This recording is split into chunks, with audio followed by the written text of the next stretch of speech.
नमस्कार दोस्तों, जय माता दी। स्वागत है आप सभी का हमारे YouTube चैनल में। तो दोस्तों, आप सभी को बता दें कि आपके घर में एक अजीब सी घटना होगी जहां दोस्त प्रिया घटना आपके पूरे परिवार के रोंगटे खड़े कर देंगे।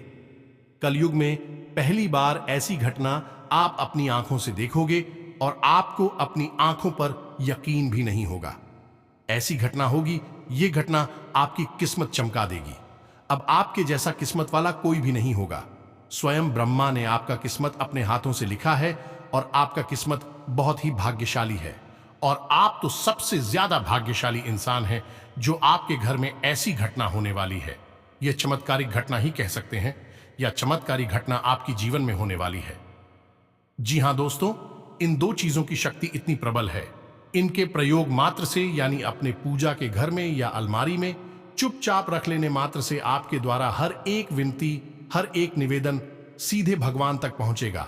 और यह क्रिया भगवान को भी विवश कर देगी कि वह आपकी हर एक बात को सुने और आपकी हर एक मनोकामना को पूरी करें। लेकिन हम यहां पर आपको बता दें दोस्तों कि आप जितना सकारात्मक रहेंगे, यानी कि अच्छी अच्छी बातें सोचेंगे, अपने मन के भाव स्वच्छ रखेंगे, शुद्ध रखेंगे, उतना ही जल्दी आपकी मनोकामना फलित होगी। उतनी ही जल्दी इन चीजों का प्रभाव आपके जीवन में दिखाई दे रहा शुरू हो जाएगा। एक बात याद रखें दोस्तों कि आपकी राशि के जातक जब जब जीवन में नकारात्मक होंगे, फिर चाहे वह नकारात्मकता किसी भी प्रकार की क्यों ना हो, इन्हें अपने जीवन में कष्ट उठाने पड़ेंगे। जी हां दोस्तों, तो आपके जीवन में सफलता का मार्ग केवल सकारात्मकता की राह पर चलकर ही होगा।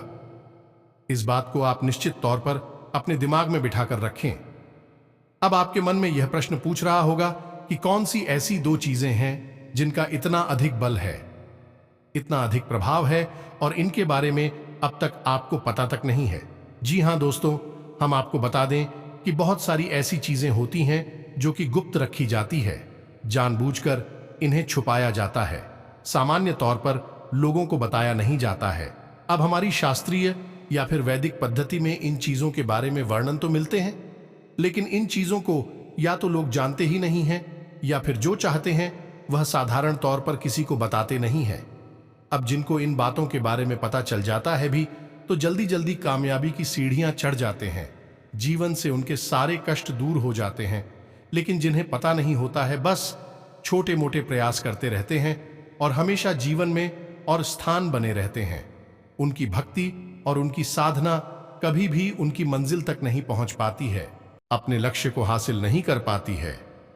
अब इस बात को आप इस तरह से समझ सकते हैं कि मानकर चलिए कि कोई एक कथावाचक है जो अपनी कथा बोल रहे हैं, लेकिन कोई भी माइक नहीं है, कोई भी संसाधन उपलब्ध नहीं है, लेकिन अपनी बॉडी के बल से लोगों को अपनी कथा सुनाना चाहते हैं, तो वह कथा कितने लोग सुन पाएंगे? दोस्तों, ज्यादा से ज्यादा उनके नजदीक बैठे हुए 100-50 लोग ही मुश्किल से सुन पाएंगे, बाकी लोगों तक उनकी कथा नहीं पहुंच पाएगी। लेकिन यदि इनकी इसी कथा में माइक जोड़ दिया जाए तो उनकी आवाज कमल इतना अधिक बढ़ जाएगा कि वह कथा हजारों लोगों तक पहुंच जाएगी। और इसी में यदि थी सोशल मीडिया को भी जोड़ दिया जाए, जैसे कि यूट्यूब, फेसबुक वगैरह को, तो फिर तो इनकी कथा लाखों लोगों तक भी पहुंच जाए तो कोई बड़ी बात ना होगी। तो दोस्तों, अच्छा, तो वही है, गाड़ी का बल उतना ही है, लेकिन साधन जोड़ते जाने से संख्या लेने की पहुंच बढ़ती चली जा रही है। तो इसी प्रकार दोस्तों, हमारी भक्ति और पूजा पाठ भी वही होती है। इसमें हम छोटे छोटे साधनों का यदि प्रयोग करना सीख जाए, कुछ बड़े और गुप्त साधनों को भी जान जाए, तो इसका फल कई गुना अधिक बढ़ जाता है। इसका छोटा सा प्रमाण यह है कि आपने देखा होगा कि कुछ लोग तुलसी की माला धारण करके रखते हैं, कुछ लोग हाथ में दंड पकड़ कर रखते हैं। पुराने जमाने की ऋषि मुनि हुआ करते थे, वह हाथ में दंड पकड़ कर रखते थे, कमंडल रखते थे, रुद्राक्ष, तुलसी की या फिर हकीकी यशफिटिंग की मालाओं का प्रयोग किया करते थे। तो यह सारी क्या है? ये सारी चीजें हैं, वस्तु है, लेकिन इनके माध्यम से साधना एक अलग ही तब तक पहुंचाया करती थी। तो इसीलिए इनका प्रयोग किया जाता था कि हाँ दोस्तों, तो इन सब चीजों को आपको बताने का हमारा मकसद ये है कि आप समझे कि हमारे आसपास जो चीजें मौजूद हैं, इनकी शक्ति क्या है, इनके प्रयोग के तरीके क्या है। तो दोस्तों, हम आपको सारी बातें विस्तार से बताने जा रहे हैं और इन दो चीजों का गुप्त प्रयोग आपको हम बताएंगे। बस चुपचाप आपको इनका प्रयोग करना है, अपनी पूजा की अलमारी में लाकर रख लेना है। किसी से इस विषय में चर्चा नहीं करनी है। फिर आप वही प्रार्थना, वही पूजा पाठ, वही हनुमान चालीसा करेंगे, लेकिन आप उसके परिणाम कई गुना अधिक प्राप्त होने लगे। लेकिन फिर से हम दोस्तों आपसे यही बात दोबारा फिर कहेंगे कि आपके मन के भाव शुद्ध होना आवश्यक है, क्योंकि यह पूजा जो हम करते हैं, जो हमारे घरों में होती है, जो हमारे जीवन में आसपास चलती रहती है, ये सब पिक पूजा होती है। और यहां पर हमारा शत यानी कि हमारी मन की शुद्धता बहुत अधिक आवश्यक होती है। यदि यहां पर हमने मन में थोड़ा सा भी मेल किया, नकारात्मकता लेकर आए, तो फिर हमारा हर एक प्रयास असफल हो जाएगा। फिर किसी भी प्रकार का आपको लाभ प्राप्त होगा ही नहीं। तो यह आप अपने दिमाग में बात पूरी तरह से बैठा कर रखें। तो चलिए दोस्तों, आज के इस महत्वपूर्ण वीडियो को प्रारंभ करते हैं। लेकिन इससे पहले आपसे एक निवेदन है कि पूरे भाव के साथ माता रानी को याद करें और कमेंट में जय मां काली कृपा करो अवश्य लिखें। एक बार नहीं, 3 बार लिखें। माता रानी आपकी पुकार को अवश्य ही सुन लेंगे। अब बहुत ही जल्द उन्हें जीवन में शुभ समाचार मिलने प्रारंभ हो जाएंगे और जीवन की आ रही अड़चनों से उन्हें मुक्ति निश्चित तौर पर प्राप्त होगी। हमें माता रानी पर पूरा विश्वास है और ये सब क्रियाएं जो हम कर रहे हैं, इस सब माता रानी के आदेश से ही की जा रही हैं, उन्हीं की प्रेरणा है। वीडियो शुरू करने से पहले हम आप सभी से एक महत्वपूर्ण बात करना चाहते हैं कि हम आप सभी के लिए अच्छे से जानकारी के लिए दिन रात मेहनत करते हैं। बहुत छानबीन करने की बात, आप सभी के लिए हम बहुत अच्छे जानकारियां लेकर आते हैं, जो कि आप सभी के जीवन के लिए बहुत ही जरूरी होता है। और दोस्तों, इन सभी के लिए हम आपसे कुछ नहीं चाहते हैं, बस हम इतना चाहते कि आप हमारे चैनल को सब्सक्राइब कर लें और हमारे चैनल से जुड़ जाएं, जिनमें आपको 1 रुपया भी नहीं लगेगा। बस इतना हमारा आप सभी से हाथ जोड़कर प्रार्थना है, निवेदन है। तो हमारा भावना को जरूर समझिएगा और हमारे चैनल को सब्सक्राइब कीजिएगा। इससे आप हमारी परिवार के सदस्य बन जाएंगे और हम माता से कामना करेंगे कि आपके ऊपर उनकी विशेष कृपा हो। फिर आगे बढ़ते हैं। दोस्तों, आपने एक कहावत तो अक्सर सुनी होगी कि जब इंसान का बुरा समय आता है तो फिर उसके जीवन में सब कुछ बुरा ही होने लगता है, हर तरफ से बुराई ही उसके हाथ लगती है। ठीक इसका उल्टा भी होता है कि जब इंसान का अच्छा समय आता है, यही कहते हैं कि भागी उसका साथ देता है, तो फिर वह यदि मिट्टी को भी हाथ लगाए तो वह भी सोना बन जाता है। यानी कि फिर कुछ भी कार्य करेगा उसे उसमें कामयाबी मिलेगी, किस्मत उसके साथ होगी, ईश्वर की शक्तियों के साथ होगी, यानी हर तरफ से अच्छाई की अच्छाई उसे मिलेगी। दोस्तों, कभी अपने विचार किया है कि ऐसा क्यों होता है? क्योंकि यदि ग्रहों की दशा चल रही है तो फिर थोड़ा बहुत ही कष्ट होगा, लेकिन हमारी पुत्र पूर्वज फिर कहां चले जाएंगे? वह भी तो हमारी मदद के लिए तैयार हैं। और यदि पितृ दोष लगा है तो फिर ग्रहों के शुभ परिणाम है, वह भी तो प्राप्त होनी चाहिए या नहीं? कुछ अच्छाई और कुछ बुराई का मेल हमें मिलना चाहिए, लेकिन ऐसा तो हमें दिखाई नहीं देता। जब बुराई जीवन में आती है तो फिर चारों तरफ से बुराई की बुराई हासिल होती है। एक वातावरण ही नकारात्मक तैयार हो जाता है। फिर ग्रहों का शुभ परिणाम, मित्र पूर्वजों का आशीर्वाद, कुल देवी की कृपा और हम जिनकी पूजा करते हैं, हमारे आराध्य देवता की कृपा, इन सब का क्या? यानी कि सभी एक तरफ से पूरी नहीं हो सकते हैं या फिर सभी एक तरफ से अच्छे नहीं हो सकते हैं। कुछ परिस्थितियां अच्छी और कुछ परिस्थितियां पूरी इनकम अमीर हो सकता है। दोस्तों, अब आप ध्यान से समझिए, जो हम आपको बताने जा रहे हैं वह बहुत ही गहरी और वैदिक विचारधारा है। तो समझिए कि जब इंसान का बुरा वक्त आता है तो क्यों हर एक चीज उसके जीवन में पूरी हो जाती है, हर तरफ से बुराई हासिल होती है, फिर देवी शक्तियां भी उसकी मदद नहीं कर पाती हैं, पूजा पाठ का भी उसे फल प्राप्त नहीं होता है। ऐसा क्यों होता है? दोस्त, ऐसा इसलिए होता है कि असल में जब इंसान का बुरा वक्त आता है तो उसके आचरण निम्न स्तर की हो जाते हैं।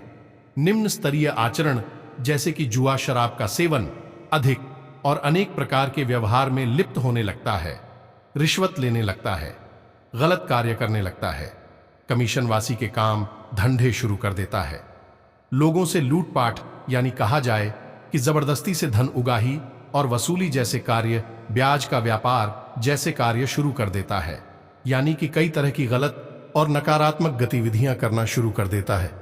अब इससे नकारात्मकता एकत्रित होती रहती है। दोस्तों, जब धीरे धीरे यह नकारात्मक ऊर्जा बढ़ती जाती है तो एक समय ऐसा आता है कि यह पाप का घड़ा भर जाता है। ये तो आपने सुना ही होगा कि पाप का घड़ा अब टूटने वाला है, यानी कि यह नकारात्मकता है जब अत्यधिक मात्रा में बढ़ जाती है तो फिर यह इंसान को चारों तरफ से घेर लेती है, और जब यह नकारात्मकता चारों तरफ से इंच शाम को गिरती है तो फिर यह एक आवरण बन जाता है, यानी एक कॉल जैसा बन जाता है जिसके अंदर इंसान कैद रहता है। अब यह ऊर्जा उसे दिखाई अवश्य नहीं देती है कि उड़ जाए, कभी दिखती नहीं है। ऊर्जा महसूस करने की चीज होती है। तो अब आप समझिए कि जब आपके आसपास नकारात्मक ऊर्जा का वातावरण तैयार हो चुका है तो वह कैसी ऊर्जा को आकर्षित करेगा। नकारात्मक ऊर्जा तो नकारात्मक ऊर्जा को ही आकर्षित करेगी, और सकारात्मक ऊर्जा सकारात्मक ऊर्जा को ही आकर्षित करेगी। लेकिन आपके आसपास तो आपके कर्मों के आधार पर नकारात्मक ऊर्जा का वातावरण तैयार हो चुका है, तो अब आपको ना तो देवी देवताओं की पूजा पाठ का फल प्राप्त होगा, ना कुल देवी या देवता का आपको आशीर्वाद प्राप्त होगा, ना ही पितृ देवता आपकी मदद कर पाएंगे, और ना ही आपके आ रही आपकी मदद कर पाएंगे। कोई भी आपकी मदद नहीं कर पाएगा। फिर चारों तरफ से आपका बुरा वक्त शुरू हो जाएगा। तो अब ऐसी में इंसान क्या करें दोस्तों, क्योंकि बहुत सारी जातक अपने जीवन में इस प्रकार का समय देख रहे हैं, या फिर बहुत यह अनुभव तो अवश्य कर रहे हैं कि कहीं ना कहीं से कुछ ना कुछ बुराई जीवन में अवश्य आ रही है। ये दोस्तों ने तो ऐसे में अब जातक क्या करें, ये विचारणीय विषय है। तो दोस्तों, हम आपको बता दें कि सबसे बड़ी जो प्रक्रिया है जाटों को करनी चाहिए, एक इंसान को करनी चाहिए, वह यह है कि अपने कर्मों का आकलन अवश्य करें, और जहां भी उसे अपने कर्मों में नकारात्मकता दिखाई दे उन कर्मों को तुरंत बंद कर देना चाहिए। इसका बहुत बड़ा प्रभाव आपके जीवन में दिखाई देगा। साथ ही साथ कुछ ऐसे अच्छे कर्म हैं जिन्हें भी चुपचाप करते रहना चाहिए, जैसे कि मछली को दाना डालना, चिड़ियों को दाना डालना, अंधों को और भिखारियों को भोजन कराना, साथ ही साथ गुप्त रूप से अन्य और धन का दान करते रहना। अब समस्या यह है कि लोग इसमें भी प्रचार करना शुरू कर देते हैं। दान करती है 100 रुपए और दुनिया भर में गा गा कर बता देते हैं। जैसे ही आपने अपनी दान का बखान शुरू किया, वैसे ही दान का पूरा महत्व समाप्त हो जाता है। फिर दान करने के बाद भी आपको उसका पुण्य, उसका फल, सकारात्मक ऊर्जा प्राप्त नहीं होगी। अब कोई क्या करे, अपना दान भी कर रहे हैं और बताए भी नहीं। तो ये तो बहुत बुरा लगता है कि भैया पैसा भी चला गया, मेहनत भी चली गई, और हमने किसी को पता भी नहीं पाया, नाम भी नहीं कमा पाया। तो दोस्तों, हमारी वैदिक परंपरा में दान को प्रचार का माध्यम नहीं बताया गया है। यह गुप्त रूप से होना चाहिए। प्रचार करने के लिए आप कोई दूसरा कार्य करिए, कुछ ऐसा कर्म करिए जिससे आपका स्वयं ही प्रचार हो जाए, लेकिन कर्म से प्रचार नहीं करना है। यह बहुत ही खूब प्रक्रिया है। तो आपको छोटे छोटे ऐसे कार्य अवश्य करते रहिए। लेकिन इस सबसे महत्वपूर्ण बात यह है कि किसी एक राज्य में अपनी भक्ति पूरी तरह से दृढ़ कर लीजिए। तो इन सब बातों को दोस्तों हम आपको इसलिए बता रहे हैं कि कई बार हम कमेंट में ऐसे पढ़ते हैं कि गुरुजी, हमारा तो बहुत ही बुरा वक्त चल रहा है, हर तरफ से केवल बुराई ही बुराई ठंडी रही है, जीवन में पूरी तरह से अंधकार छा गया है। तो अब ऐसे में हम क्या करें? तो याद रखना दोस्तों की नकारात्मकता है, यानी बुरे कर्म है। ये किसी बीमारी की तरह हमारी जीवन में आते हैं, हमें पता भी नहीं चलता कब नकारात्मकता ने हमें खेलना शुरू कर दिया है, इस बुराई में लिप्त होने लगी है, हमें पता भी नहीं चलता है। लेकिन यदि हम सतर्क रहें, जागृत रहे, तो हमें इनका एहसास समय रहते हो जाता है। तुरंत हमें इन कार्यों को बंद कर देना चाहिए। और दूसरा सबसे महत्वपूर्ण कार्य कि हमें शुभ कार्य यानी कि पुण्य प्राप्ति के लिए जो कार्य बताए गए हैं उन्हें भी नियम से करते रहना चाहिए। इससे हमारा बुरा समय कभी नहीं आता। दोस्तों, शास्त्र में एक बहुत ही मशहूर कहावत है कि आप इस दुनिया में यानी अपने जीवन में जो कुछ चाहती है उसे देना शुरू कर दीजिए, भगवान आपको वह देना शुरू कर देंगे। मान के चलिए कि आप दुनिया से प्रेम चाहते हैं कि आपको सब लोग प्रेम करें, तो आप सबको प्रेम देना शुरू करिए। जरा देखिए कि बदले में आपको फ्री मिलता है। ठीक इसी प्रकार सम्मान चाहते हैं तो सम्मान देना शुरू करिए, देखिए फिर आपको कितना सम्मान मिलता है। और चीजों के बारे में भी दोस्तों यही है कि अन्य और धन भी दान करना शुरू करिए, संकोच मत करिए। दोस्तों, न तो यह अन्य धन है, आपकी मर्जी से आपके पास आया है, और ना ही आपकी मर्जी से यह जाएगा। आप तो बस माध्यम है। दोस्तों, देने वाला तो भगवान है। आपने सुना होगा कि प्राचीन काल में राजा महाराजा और धन विशेष रूप से दान किया करते थे, तो उनके पास कभी इस चीज की कमी नहीं हुई। आपके पास भी नहीं होगी, आप यकीन मानिए। आप खुलकर दान करना शुरू करिए कि पैसा कैसे आपके जीवन में अलग अलग रास्तों से आता है। एक बार किसी स्थान से पैसे की आवक शुरू होगी तो रुकेगी ही नहीं। दान का महत्व बहुत बड़ा है दोस्तों, इसका विधान समझिए और इसको प्रयोग करना सीखे, बहुत कुछ आपको हासिल होगा। इन सब बातों को बताने का मकसद केवल हमारा इतना है कि आप स्वयं ही अपने जीवन में चल रही घटनाओं के लिए जिम्मेदार हो सकते हैं, और स्वयं ही इनसे बाहर निकलने का रास्ता आपको ढूंढना पड़ेगा। कोई आपका हाथ पकड़कर आपको जीवन के कष्टों से बाहर निकालने के लिए नहीं आने वाला है।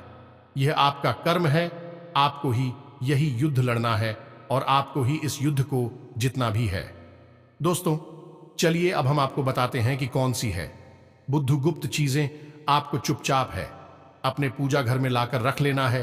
किसी से इस विषय पर कोई चर्चा नहीं करना है। अब ध्यान से सारी बातों को समझना कि हम आपसे क्या कह रहे हैं। सबसे पहले आपको अपनी पूजा घर के लिए एक लक्ष्मी पोटली तैयार करनी है। जी हाँ दोस्तों, लाल किताब में इसका वर्णन मिलता है, और इस पोटली का महात्मा इतना अधिक है कि जिस जातक के घर में पूजा घर में यह पोटली पाई जाती है या जो जातक रखता है, उसके जीवन में कभी भी धन की कमी नहीं होती है। अब इस पोट को तैयार कैसे करना है, इन बातों के बारे में ध्यान से समझे। हर एक चीज को चुन चुन कर रहा है। पवित्रता के साथ मन में भाव उत्पन्न करते हुए इस पोटली का निर्माण करें। शुक्रवार के दिन शाम के वक्त आपको यह कार्य करना है, तो आप दिन के समय इस पोटली को तैयार करें और शाम के समय आप इसकी प्रक्रिया प्रारंभ करते हैं। अब आपको सबसे पहले इस पोटली के लिए क्या क्या सामग्री चाहिए वह ध्यान से समझे। सबसे पहले आपको लाल रंग का एक कपड़ा चाहिए, लाल रंग का ही एक धागा चाहिए जिससे यह पुतली का निर्माण किया जाएगा। कपड़ा गोरा होना चाहिए, धागा भी शुद्ध और गोरा होना चाहिए। अब आपको इस पृथ्वी में सबसे पहले एक चांदी का सिक्का रखना है, थोड़ा सा खड़ा धनिया रखना है, और उसके बाद थोड़ी सी चावल जिन पर हल्दी लगी हुई हो या नहीं अच्छा था, और इसी के साथ साथ साथ कमल घट्टे और साथ लक्ष्मी कोनियां रखें। याद रखें कि कुड़ियां खंडित नहीं होनी चाहिए। जरा भी खंडित कोड़ अपने यहां रख दी तो इसका उल्टा प्रभाव हो जाएगा। इसी प्रकार कमल गड्ढों को भी देखें कि उनमें कोई छेद ना हो, किसी प्रकार से वह खंडित ना। अब इसी के साथ साथ आपको थोड़ा सा केसर लेना है, एक चुटकी केसर लेना है, और उसे भी इस पोटली में आपको रख देना है। अब जिस कपड़े में आप इस पोटली को बनाने जा रहे हैं, उस कपड़े पर आपको 3 बार 6 लिख देना है, या नहीं 6 6 6 6 हिंदी में लिखें, चाहे इंग्लिश में लिखें, कोई दिक्कत नहीं है।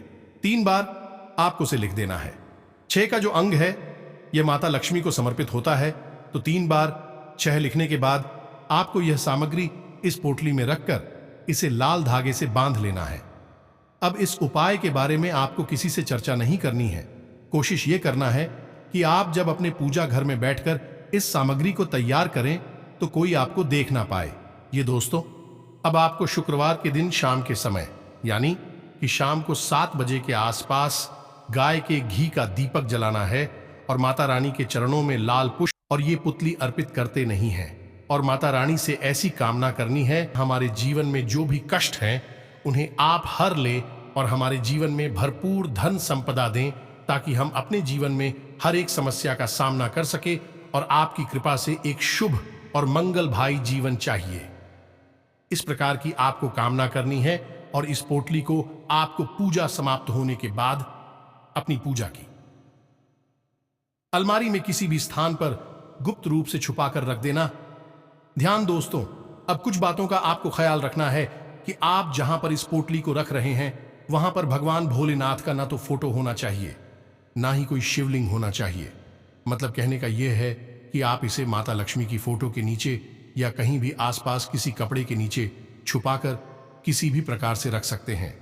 एक बार आपको यह कार्य करना है, बार बार इसे करने की आवश्यकता नहीं है। यदि किसी कारणवश यह पोटली खुल जाती है तो फिर आपको दोबारा से नई पोटली तैयार करनी होगी, या फिर यह खंडित हो जाती है, ये किसी वजह से यह दूषित हो जाती है, तब भी आपको नई पोटली बनानी होगी। लेकिन फिलहाल यही लंबे समय तक आपका साथ देगी। आप जैसे ही सपोर्ट अली का निर्माण करेंगे, अपने पूजा घर में स्थापित करेंगे, आप देखेंगे कि आपके जीवन में धन को लेकर समस्याएं धीरे धीरे समाप्त होनी शुरू हो जाएगी। वैसे कि तमाम तरह से आवक शुरू हो जाएंगी। यदि रुपए पैसे को लेकर कोई कार्य आपका बाधित हो रहा था, पानी की परेशानी आ रही थी, पैसा कहीं अटक रहा था, समय पर पैसा मिल नहीं पा रहा था, तो वही समस्याएं दूर हो जाएंगी। इसके साथ साथ दोस्तों, आपको एक और चीज है जिसका प्रयोग अपने पूजा घर में विशेष तौर से करना चाहिए। पूजा घर के स्थान पर यदि आप इसका प्रयोग तुलसी माता के पास करेंगे तो बहुत अधिक आपको लाभ प्राप्त होंगे। लेकिन यदि आपके घर में से माता नहीं है, या व्यवस्थित नहीं है, या सही स्थान पर नहीं है, तो फिर आप इन्हें पूजा घर में स्थापित कर सकते हैं। ये दौर तो इन्हें हम शालिग्राम करती हैं। शालिग्राम एक घर में होना बहुत आवश्यक है। जिस घर में शालिग्राम मौजूद होती है उस घर में किसी भी प्रकार की रोग दोष और बाधाएं नहीं रहती हैं। इसके साथ साथ दोस्तों, आपको एक और चीज है जिसका प्रयोग अपने पूजा घर में विशेष तौर से करना चाहिए। पूजा घर के स्थान पर यदि आप इसका प्रयोग तुलसी माता के पास करेंगे तो बहुत अधिक आपको लाभ प्राप्त होंगे। लेकिन यदि आपके घर में सिम आता नहीं है, या व्यवस्थित नहीं है, या सही स्थान पर नहीं है, तो फिर आप इन्हें पूजा घर में स्थापित कर सकते हैं। ये दौर तो इन्हें हम शालिग्राम करती हैं। शालिग्राम एक घर में होना बहुत आवश्यक है। जिस घर में शालिग्राम मौजूद होती है उस घर में किसी भी प्रकार की रोग दोष और बाधाएं नहीं रहती हैं। जीवन निर्बाध रूप से सुखी व्यतीत होता है। साथ ही साथ यह भगवान विष्णु का सूत्र प्रतीक माना जाता है, तो माता लक्ष्मी स्वयं ही इस घर में वास करने लगती हैं जहां शालिग्राम स्थापित होते हैं। कि यदि आपके घर में माता तुलसी का व्यवस्थित स्थान है, नित्य पूजन होता है, जल अर्पित किया जाता है, तो आप माता तुलसी के पास ही शालिग्राम को स्थापित करें, यानी कि माता तुलसी की जड़ों के पास आप शालिग्राम को स्थापित करें। पूरे विधि विधान से उनका नित्य पूजा पाठ करें। गाय के घी का एक दीपक अवश्य जलाएं, तो आपके जीवन में चमत्कारी परिणाम प्राप्त होने शुरू होंगे। दोस्तों, अब शालिग्राम की शुद्धता को जानना बहुत आवश्यक है। कई प्रकार के शालिग्राम बाजार में मिल जाते हैं, लेकिन आपको देखना है कि शालिग्राम की जो शिला है वह बिल्कुल काले रंग की होनी चाहिए। उसमें कोई भी अन्य संत दिखाई नहीं देना चाहिए। इसी के साथ साथ उसका स्वरूप बिल्कुल काला होना चाहिए। अगर काले रंग में थोड़ा हल्का रंग है, यानी कि हल्की काले रंग की वह चला है, तो वह शुद्ध शालिग्राम नहीं माना जाता है। तो आपको देखना है, उसका परीक्षण करना है, तभी उसे अपने घर में लेकर आना है। बिल्कुल शुद्ध और काले रंग की सालिग्राम की सलाह आपको लेकर आनी है, और उसी भगवान विष्णु का प्रतीक मानकर उसका पूजन करके उसे अपने तुलसी घर में या अपने पूजा घर में स्थापित करें। या दोस्तों, और इस शिला को स्थापित करने का सर्वोत्तम दिन है गुरुवार। जी हां दोस्तों, यह कार्य आप गुरुवार के दिन कर सकती हैं। अब यदि तुलसी के घर में आपका सही व्यवस्था नहीं बन पा रही है, तो आप इसे पूछा घर में भी स्थापित करने कोई समस्या नहीं है, तो बस इन दो चीजों को आप सही तरह से व्यवस्थित करके अपने पूजा घर में स्थापित करें और आप ठीक हैं। जीवन कैसे बदलता है, चमत्कार होना शुरू हो जाएंगे। दोस्तों, हम इस बात की गारंटी देते हैं। एक बहुत ही गुप्त विषय हम आपको बताने जा रहे हैं। किसी भी आप ध्यान से समझते कि यहीं से सारे पूजा पाठ में विधि विधान शामिल होते हैं, या फिर पूरी जो भी पूजा पाठ हम करते हैं वह चौपट हो जाती है। दोस्तों, अब आपने जैसे पूजा करने के लिए दीपक जलाया, बिना दीपक जलाए तो पूजा संपन्न होती ही नहीं है। यह आप भी जानते हैं। तो आपने दीपक जलाया और दीपक जलाने के बाद आपने अपनी पूजा पाठ प्रारंभ कर दी। लेकिन क्या आपको यह पता है कि जो दीपक आपने जलाया है वह सोच सकारात्मक ऊर्जा का प्रतीक बना, यानी भगवान के द्वारा वह दीपक स्वीकार किया, यह नहीं किया क्या? क्योंकि दोस्तों, मंत्र के उच्चारण के द्वारा यदि वह दीपक शुद्ध नहीं किया जाएगा, भगवान को समर्पित नहीं किया जाएगा, तब तक वह जागृत नहीं होगा। अब ऐसे तो हम खाना बनाने के लिए भी लौ जलाते हैं, तो क्या वह दीपक का स्वरूप बन जाएगा? ऐसे तो हम सर्दियों में तापने के लिए अपने घरों के बाहर थोड़ी थोड़ी अग्नि जला देती है, तो क्या वह दीपक का शुरू बनेगा या फिर कहां जाएगा? कि नहीं दोस्तों, हर एक अग्नि, हर एक लो दीपक नहीं होती है। दीपक बनाने के लिए उस दीपक को जागृत करना पड़ता है। यह दोस्तों सभी वह दीपक देवी देवता स्वीकार करते हैं, अन्यथा उसे चलानी है न जलाने का कोई महत्व नहीं है। तो अब आप ध्यान से समझिए कि दीपकों को जलाने का कौन सा मंत्र होता है। आप जब भी दीपक प्रज्वलित करें तो इस मंत्र को उच्चारण अवश्य करें और कम से कम आपको यह मंत्र 7 बार उच्चारण करना है। ये दोस्तों 7 बार उच्चारण करते करते आप दीपक को प्रज्वलित करेंगे तो आप देखेंगे कि आपकी पूजा पाठ को एक विशेष दर्जा हासिल हो जाएगा। आपकी पूजा पाठ का आपको विशेष फल प्राप्त होना शुरू हो जाएगा। तो वह मंत्र कौन सा है जो दीप जलाते समय, प्रज्वलित करते समय हमें उच्चारण करना चाहिए? तो ध्यान से सुने, मंत्र आपके मोबाइल की स्क्रीन पर भी दिखाई देगा। हम बोलने भी जा रहे हैं तो मंत्र कुछ इस प्रकार है। शुभम करोति कल्याणम आरोग्यम, धन संपदा में शत्रु बुद्धि विनाश, शायद दीपम ज्योति नमोस्तुते। जी हां दोस्तों, इस मंत्र का आचरण करता है। मंत्र एक बार फिर से हम बोल रहे हैं, जरा ध्यान से सुने। शुभम करोति कल्याणम आरोग्यम, धन संपदा शत्रु बुद्धि विनाश, शायर दीप ज्योति नमोस्तुते। इस प्रकार आप यदि जी दीपक को प्रज्वलित करेंगे, आपका दीपक पूरी तरह से शुद्ध हो जाएगा और देवी देवताओं के द्वारा स्वीकार भी किया जाएगा। तो उम्मीद है कि जो जानकारी हमने आपको दी है वह आपके निश्चित तौर पर काम आएगी। आपके जीवन को बदलने में एक महत्वपूर्ण भूमिका निभाई थी। यदि कोई प्रश्न आपके मन में होता है तो आप निश्चित तौर पर पूछे, हम आपके प्रश्नों के जवाब देने की पूरी कोशिश करेंगे। कमेंट में पूरे भाव के साथ जय मां काली कृपा करो, एक बार नहीं 3 बार अवश्य लिखना। साथ ही साथ वीडियो अच्छा लगा हो तो इसे लाइक अवश्य करना और चैनल को सब्सक्राइब करके घंटी के निशान को भी अवश्य दबा देना। मिलते हैं अगले ज्ञानवर्धक वीडियो में, तब तक के लिए धन्यवाद। जय माता की।